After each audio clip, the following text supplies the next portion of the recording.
어느 날 나비와 벌과 파리가 한자리에 모였습니다. 그때 맨 먼저 나비가 나와서 잘난 척을 하며 자기 자랑을 했습니다. 야, 너희들 나처럼 우아하게 날 수 있어? 그러자 벌이 지지 않고 한마디 했습니다.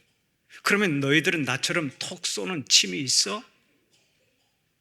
그때 똥파리가 얼른 이렇게 말했다고 합니다. 야, 니들이 똥맛을 아니? 자랑하기를 좋아하는 인간의 속성을 하나의 유머로 고발하고 있죠. 우리 마음 깊은 곳에는 항상 자랑하고 싶은 본능이 숨어 있습니다. 나름대로의 자랑거리가 있고 그것을 자랑하고 싶은 마음은 누구나 가지고 있는 것입니다.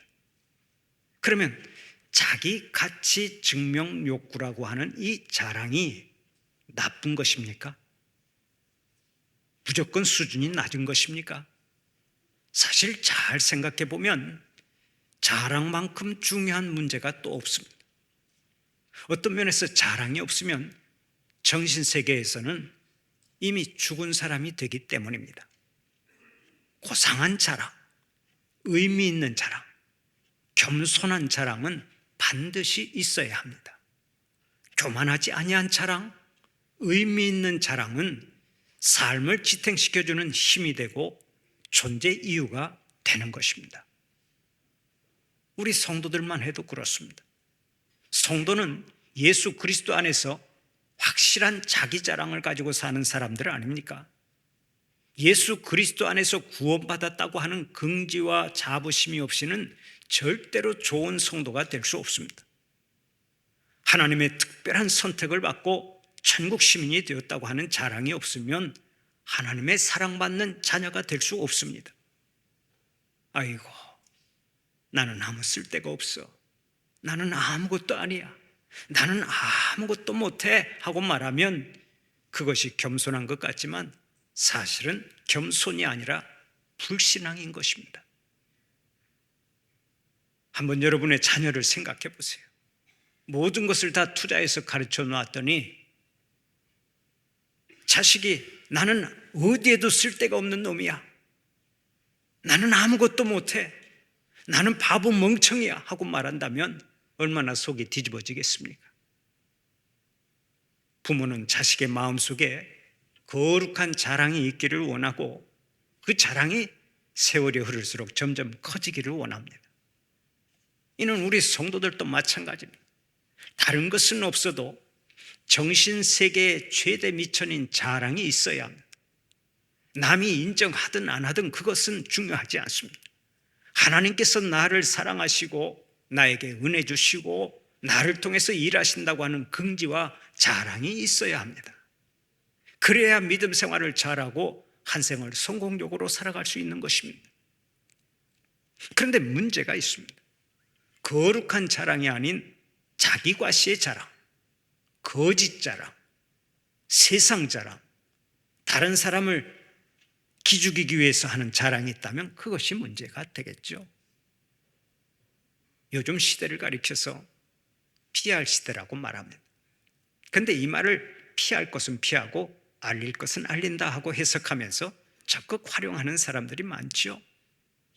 우리들이 많이 쓰는 이 PR이라고 하는 말은 본래 Public Relations라고 하는 말의 약자입니다.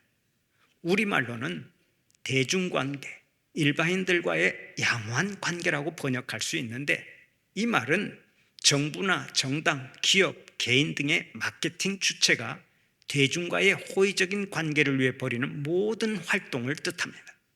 다시 말하면 일반 대중의 신용과 이해를 얻고 그들의 관심을 끌기 위해서 사업의 취지를 널리 알리는 선전을 PR이라고 말합니다. 이것이 현대에 와서 더욱 널리 사용되자 요즘에는 아예 PR 시대라고 못 받고 기업이나 개인을 알리기 위해서 사람들이 엄청나게 힘을 쏟고 있죠. 어쨌든 꼭 필요한 것은 널리 알리는 게 좋습니다. 그런데 우리 한국 사람들은 남에게 알리는 내용이 좀 남다르다고 지적하는 사람이 있습니다. 우리나라 사람들이 다른 사람들에게 알리려고 하는 것이 많은데 가만히 들어보면 자기 자랑이 60%고 남을 비판하는 것이 40%라고 말합니다. 분석을 해보면 자기 자랑이 너무 많다는 얘기입니다. 오늘 여기 계신 여러분들은 무엇을 피하라고 다니십니까? 사랑하는 우리 성도들은 오직 예수님을 피하라고 예수님의 은혜를 자랑하는 자들이 되시기를 바랍니다. 내가 예수님을 피하라고 예수님을 자랑하면 예수님께서 나를 피하래 주시고 나에게 복을 주실 줄로 믿습니다. 내가 주님을 피하라고 주님을 자랑하고 다니면 주님께서 나를 얼마나 피하래 주시고 나에게 얼마나 큰 복을 주시겠습니까? 한번 따라서 해봅시다. 내가 주님을 피하라면 주님도 나를 피하래 주신다. 아멘입니까? 여러분들 어딜 가서든지 주님을 자랑하고 주님을 피하래서 우리 주님 예비하신 복을 충만히 누리시기를 축원합니다. 바울은 오늘의 본문 14절을 통해서 이렇게 고백합니다.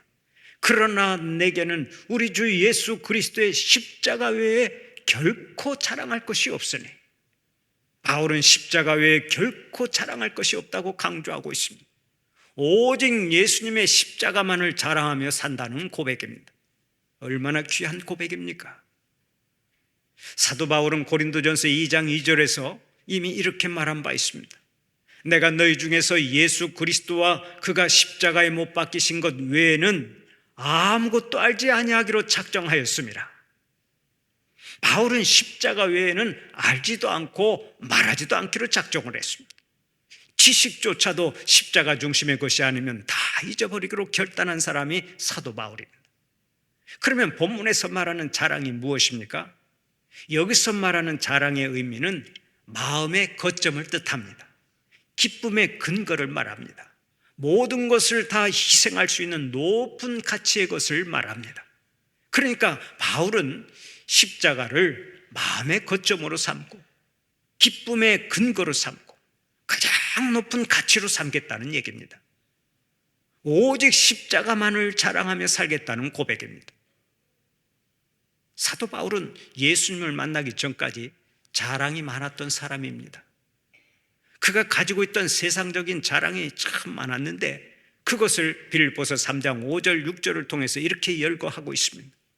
나는 8일 만에 할례를 받고 이스라엘 족속이요 베냐민 지파요 히브리인 중에 히브리인이요 율법으로는 바리새인이요 열심으로는 교회를 박해하고 율법의 의로는 흠이 없는 자라. 바울은 먼저 유대 사람인 것을 자랑했습니다. 그리고 선민이 된 것을 자랑했습니다. 그 다음에 바울은 당대 최고의 선생인 가말리엘의 문화에서 공부한 것을 자랑했습니다. 또 종파적으로는 바리새인이요 사역으로는 유대교회의 극렬한 행동파인 것을 자랑했습니다.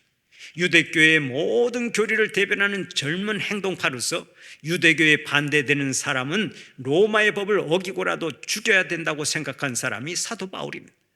그래서 스데반 집사를 돌로 쳐 죽이는데 앞장서지 않았습니까? 그런가 하면 다메섹에 있는 기독교인들을 체포하기 위해서 먼 길을 쫓아간 사람입니다. 이런 모든 것들이 그의 자랑거리였습니다. 적어도 자기가 가진 확신을 위해서 생명을 바칠 수 있었기 때문입니다. 그러나 예수를 믿고 십자가를 알게 된 후에는 그 모든 자랑이 없어지고 말았습니다. 모두 다 덧없는 것이 되고 헛된 것이 되고 해로운 것이 되었습니다. 분토와 같이 되고 말았습니다. 그래서 이제 남은 것은 오직 십자가밖에 없었고 죽을 때까지 십자가만을 자랑하겠다고 선언했습니다. 그러면 바울이 왜 그토록 십자가를 소중하게 여겼습니까? 바울의 입장에서는 십자가가 곧 의의 근거가 되기 때문입니다. 인간의 문제 가운데 가장 큰 문제는 바로 의의 문제 아닙니까? 죄인이 어떻게 하면 사함받고 의로워질 수 있느냐 하는 것이 가장 큰 문제입니다. 우리 인간의 마음 깊은 곳에는 항상 의의 문제가 도사리고 있습니다. 돈을 아무리 많이 벌어도 그렇고 인생을 아무리 즐겨도 그렇고 심지어 선행을 아무리 많이 쌓아도 결국은 의의 문제가 남아 있습니다. 죄의 문제를 해결 안 받고 완전히 의로워질 수 있느냐 하는 것은 모든 사람들의 궁극적인 문제입니다. 그런데 이 문제를 예수님께서 십자가로 깨끗이 해결해 주셨습니다. 십자가 위에서 인간의 근본적인 죄의 문제와 의의 문제를 단번에 해결해 주셨습니다. 주님이 나의 죄를 대신 짊어지고 십자가 위에서 피 흘리시고 내 대신 죽으셔서 내가 죄와 사망에서 구원받게 되지 않았습니까? 내가 영원히 사는 복을 얻지 않았습니까? 바울이 이 은혜를 알았던 거예요. 그래서 그때부터 오직 십자가만 자랑하고 십자가만 사랑하기로 작정을 했습니다. 십자가를 빼놓으면 자기에게는 아무것도 없다고 고백할 정도가 되었습니다. 십자가에는 계시가 있습니다. 하나님의 사랑, 하나님의 성품, 하나님의 뜻이 십자가를 통해 나타나 있습니다. 십자가는 확실히 의의 승리를 가르쳐 줍니다. 십자가는 확실히 진리의 승리를 보여주십니다. 그러므로 우리에게 십자가가 얼마나 소중한지 모릅니다. 또 하나님의 모든 경륜과 모든 역사의 중심이 십자가에 있기에 십자가는 소중한 거예요. 사도 바울은 고린도전서 1장에서 십자가는 하나님의 능력이요 지혜라고 말합니다. 오늘 여기 계신 여러분은 십자가를 능력이라고 생각하며 살아가고 계십니까? 예수를 믿지 않는 사람은 십자가를 바라볼 필요조차 없는 것으로 생각합니다. 십자가를 실패의 상징이라고 말합니다. 심지어 통일교 교주였던 문선명 씨도 십자가를 한심한 것으로 치부했습니다. 장가도 못 가고 33살의 젊은 나이로 정치운동하다가 실패해서 죽은 예수에게 무슨 의미가 있느냐고 말합니다. 통일교에서는 십자가야말로 실패의 상징이요, 죄인의 상징이요, 죽은 사람의 상징일 뿐이라고 가르칩니다. 그러나 이런 가르침은 이단의 헛소리인 줄 아시기를 바랍니다. 십자가의 은혜를 왜곡시키고 변질시키는 이단의 소리인 것입니다. 바울의 고백처럼 십자가는 하나님의 능력이고 그 자체가 하나님의 지혜입니다. 이 깊은 뜻을 이해하고 그대로 믿는 사람들이 성도들인데, 오늘 여기 계신 여러분들은 오직 십자가를 앞세우고 십자가의 은혜로만 사는 자들이 되시기를 축원합니다. 역도 선수는 역도 근육이 발달해서 역도 외에는 다른 것을 잘 못합니다. 한때 세계를 들었다 놓았다 했던 장미란 선수에게 탁구 좀 해보시오라고 하면 잘하겠습니까? 역도 선수가 탁구를 치려고 하면 잘 안 됩니다. 왜 그렇습니까? 근육이 역도 근육이라서 그렇습니다. 축구 선수는 축구 근육이 발달해 있습니다. 야구 선수는 야구 근육이 발달해 있습니다. 역도 선수는 역도 근육이 발달해 있습니다. 그래서 다른 운동이 잘 안 되는 거예요. 마찬가지입니다. 우리 성도들은 십자가의 근육이 잘 발달되어 있습니다. 그래서 세상의 것과 타협하고 세상의 것을 즐기려고 하면 잘 안 되어야 정상인 줄 아시기 바랍니다. 성도는 나를 위해 고난당하신 주님을 바라보며 살아가는 자들입니다. 그러므로 엄밀히 말해서 십자가가 없으면 교인이 아니라고 할 수 있습니다. 이 세상에 교인이 많지만 교인도 여러 부류가 있습니다. 군대에 다녀온 사람들의 이야기를 들어보면 군대는 지휘관이 누구냐에 따라서 상황이 달라진다고 하지요. 지휘관이 어떤 인격을 가졌느냐에 따라서 고생을 많이 하기도 하고 또 의미 있게 군 생활을 할 수도 있습니다. 특히 신앙생활 하는 데 있어서는 지휘관이 큰 영향을 미칩니다. 군목의 활동도 마찬가지입니다. 어떤 지휘관을 만나느냐에 따라서 군대 목회가 쉽기도 하고 어렵기도 합니다. 군목들의 얘기를 들어보면 예수 잘 믿는 지휘관이 제일 좋고 그 다음에는 안 믿는 지휘관이 훨씬 낫답니다. 기독교를 아예 모르니까 그게 더 낫다고 말합니다. 가끔가다 한두 번 부딪혀도 기독교를 잘 모르니까 깊이 간섭을 안 하고 인정해 주어서 좋다는 얘기입니다. 그리고 그 다음 세 번째로 좋은 지휘관은 타 종교 지휘관이랍니다. 때로는 깐깐하기도 하지만 그래도 군목 활동에 대해서는 인정해 준다고 합니다.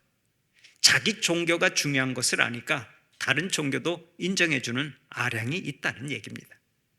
그러면 제일 어려운 지휘관이 누군 줄 아십니까? 교인은 교인인데 어설픈 교인, 이름만 교인인 지휘관이 제일 힘들다는 것입니다.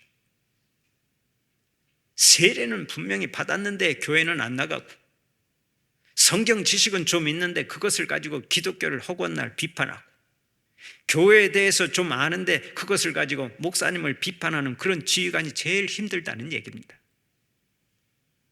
어디서나 이것도 저것도 아닌 교인이 제일 문제인 거예요. 세상과 교회의 양다리를 걸치고 양쪽 것을 다 누리려고 하는 사람이 문제라는 말씀입니다. 우리 인류의 역사가 그것을 증명하고 있지 않습니까? 십자가 없는 교인이 제일 큰 문제입니다.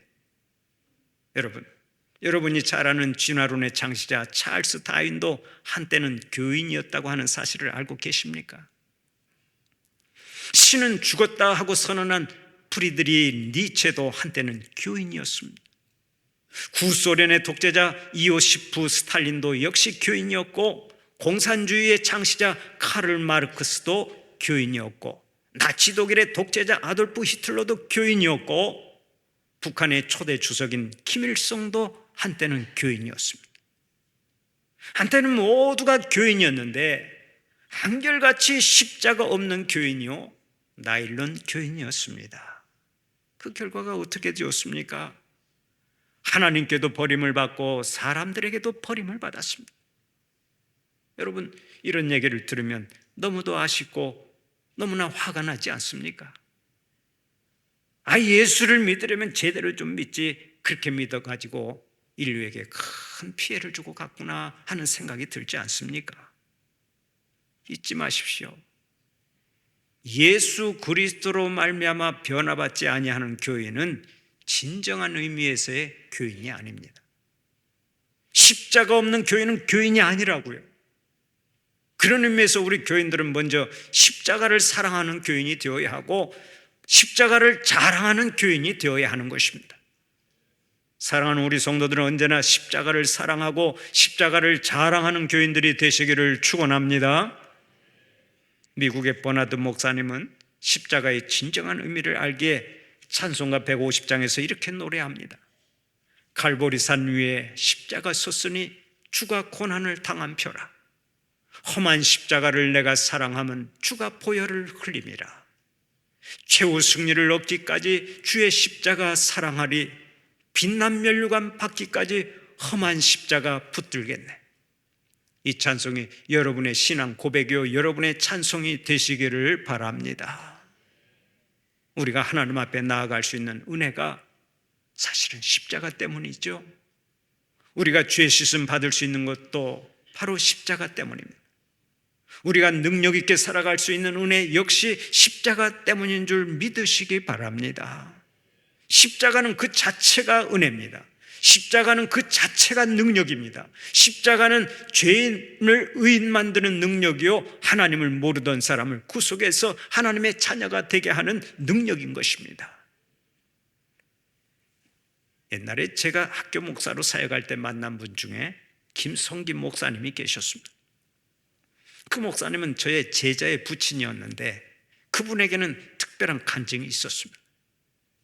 그 목사님이 예수 믿고 새 사람이 되기 전까지는 완전히 깡패 중에 깡패로 살았습니다. 몸무게가 100kg이 넘는 거구였는데 허구한 날 말술을 마시고 돌아다니다가 툭하면 주먹질을 하고 행패를 부렸습니다. 워낙 악질로 살아가니까 누구도 그 사람 곁에 가려고 하지를 않았습니다. 그는 지나가는 버스를 세워놓고 통행세를 받아냈고요, 신고를 받고 출동한 경찰의 눈까지 빼버리는 악행을 저지른 구제불능의 사람이었습니다. 그러던 어느 날 그가 갑자기 하혈을 하기 시작했습니다. 피를 물처럼 쏟았는데 병원에 가서 진단을 받아보아도 도무지 병명을 알 수가 없었습니다. 배가 아파서 하루 종일 방을 기어다니면서 고통을 당해야 했고, 나중에는 몸무게가 50kg이나 줄어버렸습니다. 그러다가 금방이라도 죽을 것 같으니까 지푸라기라도 잡는 심정으로 마을에 있는 교회에 나가기 시작했습니다. 그가 교회에 나가자 교회는 비상이 걸렸습니다. 무슨 변이 생길지 모르니까 교인들이 그만 나타나면 슬슬 도망가 버렸어요. 그런데 그가 새벽마다 성전에 나가서 십자가를 바라보고 기도하자 어느 날 우리 주님께서 직접 그를 찾아와 만나 주셨습니다. 그를 만나 주실 뿐만 아니라 그의 배에 안수를 하고 떠나셨습니다. 그로 씻은 듯이 병이 나았고 그는 목사가 되어 남은 생을 다 하나님께 바쳤습니다. 바로 이것이 십자가의 능력인 줄 믿으시기 바랍니다. 십자가는 죄인을 의인 만드는 능력이요 하나님의 자녀되게 하는 능력입니다. 십자가는 그 자체가 곧 구원의 능력입니다. 사도 바울이 이 은혜를 체험한 사람이죠. 그래서 그는 늘 십자가를 자랑했습니다. 십자가 안에 구원이 있고 십자가 안에 자유가 있고 십자가 안에 무한한 은혜가 있다. 또 십자가 안에는 나를 거룩하게 하는 힘이 있고 나의 생활을 승리로 이끄는 신비가 있다. 십자가가 나의 생각과 나의 입맛과 나의 취미를 바꾸어 나로 하여금 전혀 새로운 인간이 되게 했노라. 사도 바울은 십자가의 신비한 능력을 전부 다 시원하게 경험한 사람입니다. 그래서 십자가 외에는 자랑할 것이 없다고 말합니다. 내가 깨끗해졌다면 그것이 십자가 때문이요, 내가 딴 사람이 되었다면 그것도 십자가 때문이요, 내가 능력의 사람이 되어 무엇을 이루었다면 그것 역시 십자가 때문이라고 말합니다. 하나에서 10가지 십자가의 능력으로 이루어졌다고 고백합니다. 사랑하는 우리 성도들에게 이런 고백이 있기를 바랍니다. 십자가의 능력이 나타날 때 우리는 범사에 이기는 자가 될 수 있습니다. 이 땅에서 사명 잘 감당할 수 있습니다. 하나님의 영광을 높이 드러낼 수 있습니다. 우리 모두 바울의 고백이 우리의 고백이 되기를 바라면서 오늘의 본문 14절을 다시 한번 함께 봉독해 볼까요? 14절 말씀 함께 봉독합니다. 그러나 내게는 우리 주 예수 그리스도의 십자가 외에 결코 자랑할 것이 없으니 그리스도로 말미암아 세상이 나를 대하여 십자가에 못 박히고 내가 또한 세상을 대하여 그러하니라. 아멘. 이 말씀을 보면 못 박음에 대해서 강조하고 있죠. 세상이 나를 대하여 십자가에 못 박히고 내가 또한 세상을 대하여 십자가에 못 박혔느니라. 나는 육체와 함께 그 정과 욕심을 십자가에 못 박았느니라. 사도 바울은 세상도 못 박히고 자기도 못 박혔다고 밝힙니다. 여기서 예수로 말미암아 십자가에 못 박혔다고 하는 말이 무슨 뜻입니까? 자기는 완전히 죽었고 가치가 없어졌다는 얘기입니다. 우리가 아는 대로 일단 못에 박히면 움직이지를 못하지 않습니까? 그러니까 세상과의 관계는 완전히 끊어졌다는 것입니다. 나는 이제 세상과 상관없다. 세상의 모든 부귀영화가 이제 나와 멀어졌다. 이 세상 일에는 이제 취미가 없다. 여러분, 오늘 여러분은 세상과 어떤 관계를 맺고 있습니까? 예수를 믿으면서도 여전히 세상 것이 좋고 세상 쾌락이 좋고 세상 일에 마음이 끌립니까? 어떤 사람들은 예수 믿고서 손해가 많다고 말합니다. 예수 믿기 때문에 먹을 것 마음대로 못 먹고 마실 것 마음대로 못 마시고 갈 곳 마음대로 못 가고 즐길 것 마음대로 못 즐기고 중요한 날에도 교회에 나와야 한다고 투덜거립니다. 실제로 예수 믿는 사람이면 절제해야 할 것이 많지요. 끊어야 할 것도 많습니다. 가지 말아야 할 것도 많습니다. 그러나 그렇다고 해서 손해보았다고 생각하는 사람은 아직 기도를 더 많이 해야 합니다. 말씀을 더 많이 배우고 말씀을 더 많이 들어야 합니다. 신앙이 잘못되었기 때문입니다. 세상이 나를 대하여 십자가에 못 박히고 나도 세상에 대해 십자가에 못 박혔다면 세상에 대해서는 철저히 죽어야 하는 것입니다. 그런 의미에서 아직까지 술, 담배를 끊지 못했다면 문제가 있습니다. 세상에 대해서는 죽고 오직 십자가만을 자랑하는 성도가 왜 그것 하나 끊지 못합니까? 특히 흡연은 나의 건강을 해칠 뿐만 아니라 주위에 있는 다른 사람에게도 큰 해를 끼치는 것입니다. 내가 뿜어내는 연기 속에는 온갖 발암물질이 들어있는데 한번 뿜어낸 그 발암물질은 내가 죽은 뒤에도 없어지지 않고 어디선가 돌아다닌다고 합니다. 얼마나 무서운 일입니까? 무엇보다 우리 몸은 성령님이 거하시는 거룩한 전 아닙니까? 그런데 자꾸 연기를 집어넣어서 성령님을 민방공 훈련시킬 필요가 있습니까? 나를 위해서도 그렇고 다른 사람을 위해서도 그렇고 거룩한 삶을 살기 위해서도 그렇습니다. 끊어야 할 것을 끊는 것이 십자가에 나를 못 박는 신앙인 것입니다. 술도 그렇습니다. 자기도 망치고 다른 사람도 망치는 술이라면 끊어야 하지 않겠습니까? 도박도 마찬가지입니다. 자기도 망치고 다른 사람을 망하게 하는 도박도 끊어야 하지 않겠습니까? 끊어야 할 것은 철저하게 끊어야 제대로 된 신앙인이 되는 것입니다. 사랑하는 우리 성도들은 십자가를 자랑하는 성도답게 세상에 끊어야 할 것은 확실히 끊어버리는 복이 있기를 바랍니다. 이제 오늘의 본문 17절을 보면 사도 바울이 마지막으로 이렇게 고백합니다. 이후로는 누구든지 나를 괴롭게 하지 말라. 내가 내 몸에 예수의 흔적을 지니고 있노라. 바울은 자기 몸에 예수의 흔적을 지니고 있노라 하고 말합니다. 여기서 흔적이라고 하는 말은 헬라어로 스티그마라고 하는데 이 말의 배경이 이렇습니다. 옛날에는 노예가 아주 많았습니다. 노예에게는 물론 주인이 있었습니다. 노예가 도망가지 못하게 쇠사슬에 묶어놓기도 하고 때로는 풀어놓기도 하는데 그 노예가 도망을 갔다가 붙잡히면 주인의 마음대로 죽일 수도 있었습니다. 그렇지만 죽이면 주인이 손해를 봅니다. 그래서 그때는 노예의 몸에 문신을 합니다. 인두를 불에 달구어서 몸에 주인의 이름을 새겨 놓습니다. 그러면 그는 영원히 그 집의 노예가 됩니다. 노예는 팔 수도 있고 자유를 주어 내보낼 수도 있습니다. 다른 사람한테 양도할 수도 있습니다. 이는 전적으로 주인의 마음입니다. 그러나 한번 도망갔던 종은 영원한 낙인을 가지게 됩니다. 어디에 가도 인두로 새긴 낙인이 드러나서 절대로 도망가지 못합니다. 도망을 가도 소용이 없는 것입니다. 하늘 아래 어느 곳을 가도 아무개의 종이라는 표지가 있기 때문입니다. 바로 그것이 흔적입니다. 그러므로 흔적이 새겨지는 순간은 인권이 완전히 박탈당하는 순간이요, 내 존재가 없어지는 순간입니다. 주인의 완전한 소유물, 영원한 소유물이 되어버립니다. 그런데 사도 바울은 바로 이것처럼 자기에게는 예수의 흔적이 있다고 말합니다. 여기서 예수의 흔적은 무엇을 가리키겠습니까? 아마 예수님 때문에 당한 고난을 뜻할 것입니다. 예수님의 이름으로 숱하게 매를 맞고 상처 입고 부서지고 부러지고 고통을 당했는데 그 모든 고난을 예수의 흔적으로 여겼습니다. 그렇다면 오늘 여러분에게는 어떤 흔적이 있습니까?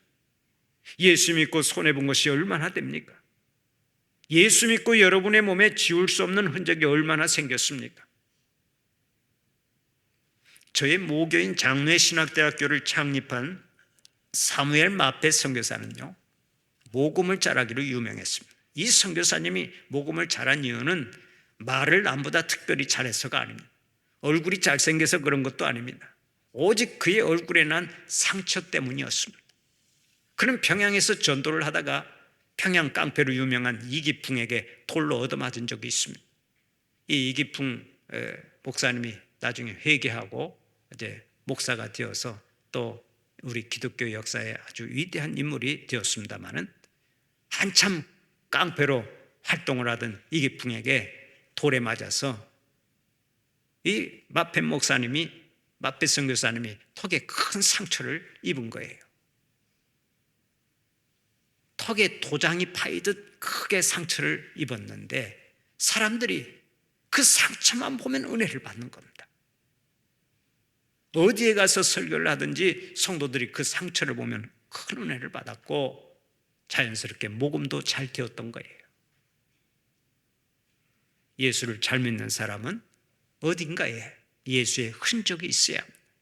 예수님 때문에 고난받은 흔적이 있고 예수님 때문에 희생한 흔적이 있고 예수님 때문에 인내한 흔적이 있어야 합니다.